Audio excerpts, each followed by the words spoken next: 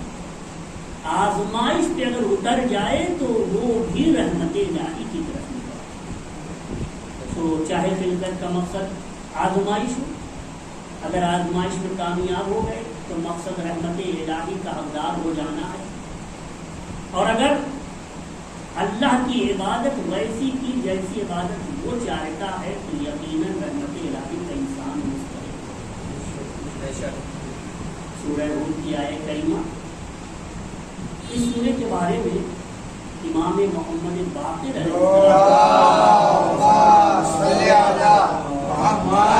علیہ السلام کہ من قرأ سورۃ ہود فی کل جمعۃ، جو ہر جمعے کو سورہ ہود پڑھے گا. قرآن کریم کو سورہ ہود نکالیں. سورہ ہود کتنے نمبر سورہ ہے؟ 11 نمبر سورہ. 11ویں نمبر سورہ کو نکالیں. نام ہے سورہ ہود. اس سورہ ہود کو اگر کوئی ہر جمعے کو پڑھے تو کیا فائدہ ہوگا؟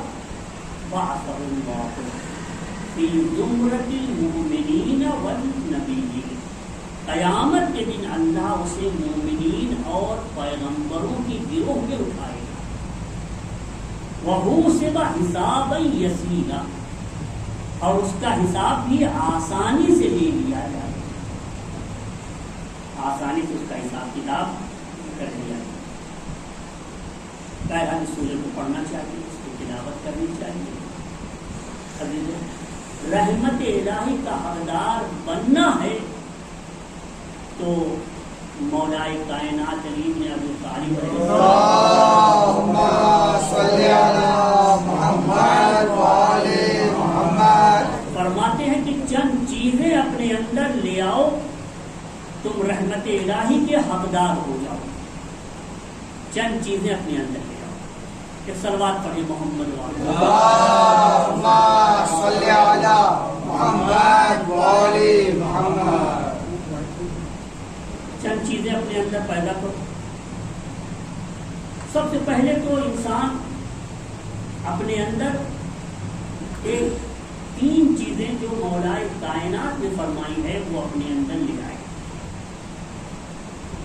اور ان 3 چیزوں کی طرف میں اشارہ کروں گا. در حقیقت یہ 3 چیزیں انسان کے اندر آ جانے کے بعد انسان ایک طرح سے دنیا داری سے ہٹ جاتا ہے اور دنیا کو ہر وقت منہ نہیں لگاتا. جب اس سے کوئی خاص کام ہوتا ہے تب دنیا کو منہ لگاتا ہے، وہ بھی آخرت کی عبادت کی. مولائے کائنات تشریف فرما.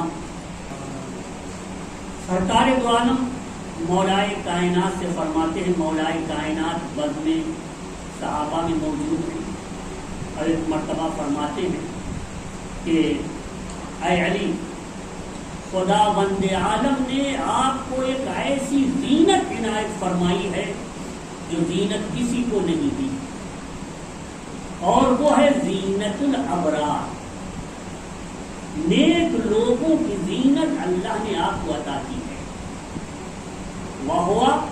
وہ زینت ابرار وہی الزہد فی الدنیا، دنیا میں زہد اختیار کرنا ہے.